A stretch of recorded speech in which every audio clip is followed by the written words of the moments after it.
반갑습니다. 빵식이TV 빵식입니다. 여러분, 이 윤석열 정권의 핵심 세력이나 주변 참모들을 보시면 달면 삼키고 쓰면 뱉어버리는 인간 본능에 익숙한 사람들이 꽤 많은 것 같은데요. 뭐 비단 윤석열 정부의 그 참모들 뿐만이 아니고요.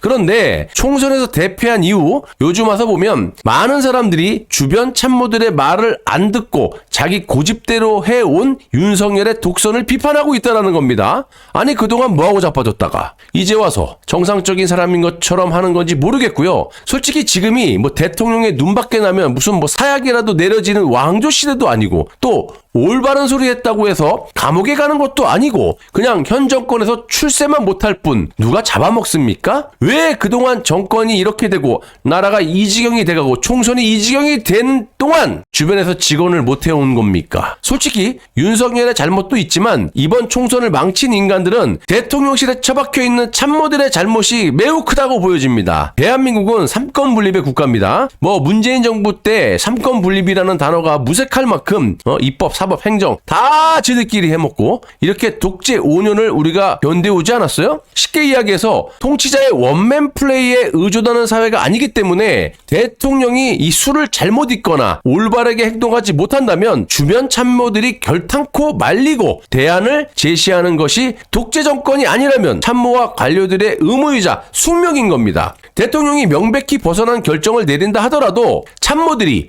대통령님 잘하시는 결정입니다. 분부대로 따르겠습니다.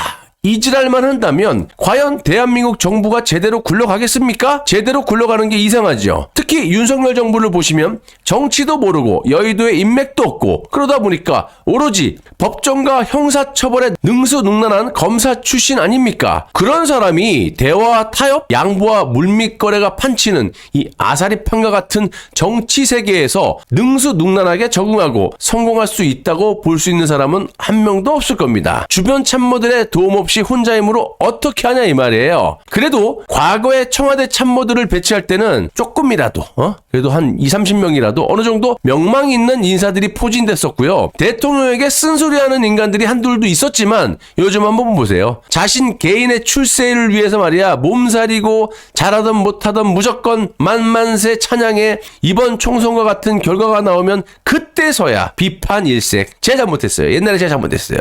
그동안 뭐하고 자빠졌다가 이게 뭐하는 플레이냐 이 말입니다. 더군다나 윤석열은 지난 대선 때 24만 7천 표가 0.7% 차이로 가까스로 당선이 된 대통령입니다. 여기에 정치인 출신도 아니고 물론 뭐 대통령 당선 직후 컨벤션 효과라고나 할까요? 지방선거에서 압승을 거뒀지만요. 이후로 주변 참모들이 뭐라고 자빠졌었죠? 대통령 당선 후 참모들 인사는 어땠습니까? 지금 이재명처럼 국정이 돌아가던 말던 자기의 측근들 그리고 김한길 같은 좌익들을 주변에 싹 다 배치해놓고 한동훈도 마찬가지예요. 이번에 총선 때 내가 다 바꾸라고 얼마나 제가 지적을 했습니까? 다 좌익들 민주노총 한국노총 이런 데 갖다 놓고 당선이 된들 총선에 이긴들 보수의 가치에 의해서 돌아가겠느냐 이런 지적을 했잖아요. 근데 뭐 그거는 고사하고 뭐 완전히 참패를 해버렸으니까 아무튼 그동안 찬양질만 하다가 이번 총선 결과를 보십시오. 최소한 윤석열을 대통령으로 만들어준 이 보수 진영의 국민들의 한 맺힌 염원 즉 문재인의 죄를 물어서 감옥에 보냈습니까? 아니 문재인 정부의 졸개 중 그 누가 감옥에 있습니까? 처음에 쇼하고 잠깐 넣었다가 그냥 보석으로 바로 풀어주고 길게 말해 뭐 하겠습니까? 이명박을 한번 보세요. 역시 정치인 출신 아니죠. 이명박은 2007년 12월 대선에서 선거 역사상 전무후무한 531만 표 22.5% 차이로 압승을 했습니다. 이어 이듬해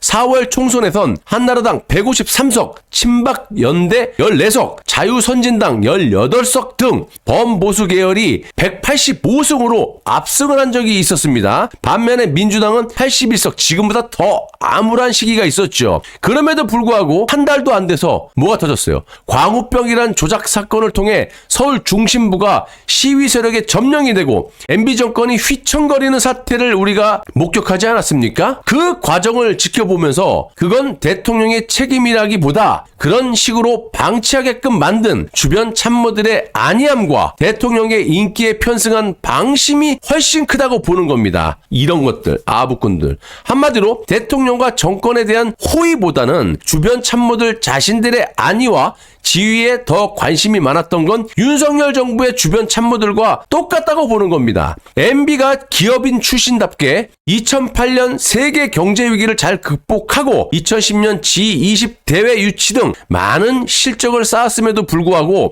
천안함이나 연평도 포격처럼 명백히 북한이 일으킨 도발 사건들 때문에 정권이 휘청휘청되고 지지율을 까먹는 것도 위기 때마다 뒤로 숨는 접근과 잘 좀 봐주세요. 이 회피 본능, 나 몰라. 이렇게 익숙한 주변 참모나 관료들의 휩싸인 결과라고 보여지고요. 이명박과 유사한 점이 많은 윤석열은 검사 출신입니다. 정치인 아니죠. 이명박은 기업인 출신이니까 나름 경제에 이바지한 것이 있다고 봤을 때 윤석열은 검사 출신 아닙니까? 집권 후 엄청난 범죄를 저지르고 나라를 이따위로 만들어 놓은 문재인을 왜 감옥에 못 집어넣는 거죠? 문재인이 죄가 없어서? 그래서 뒤에 숨어갖고 이렇게 호의호식하면서 나라를 좌지우지하고 자빠지게 내버려 두는 겁니까? 박근혜 정부도 마찬가지. 탄핵까지 갈 필요도 없었고요. 충분히 막을 방법이 많았지만 주변 참모들의 배신과 회피 본능으로 인해서 결국 박근혜 대통령께서 탄핵이 되셨고 문재인이 정권을 탈취해서 5년 동안 보수 인사 수백 명을 감옥에 보내고 보수 국민들을 탄압하고 좌익들의 농공 행상으로 나라를 곳간을 싹 다 비워놓고 이 지경으로 만들어 놓지 않았습니까? 그리고 우여곡절 끝에 정권을 탈환했지만 달라진 게 뭐가 있습니까? 오히려 과거보다 보수 진영의 분열만 가져오지 않았습니까? 완전 찢어질 대로 다 찢어져 있어 지금. 내가 한번 질문을 해보겠습니다. 이 시점에서 여러분들은 윤석열 정권에 들어서서 삶이 나아지셨습니까? 어떻게 보면 과거보다 더 좌익들에게 짓밟히며 살고 있지 않습니까? 그리고 과거보다 훨씬 더 이 보수 진영의 좌파들이 더 많이 들어왔고 득실득실.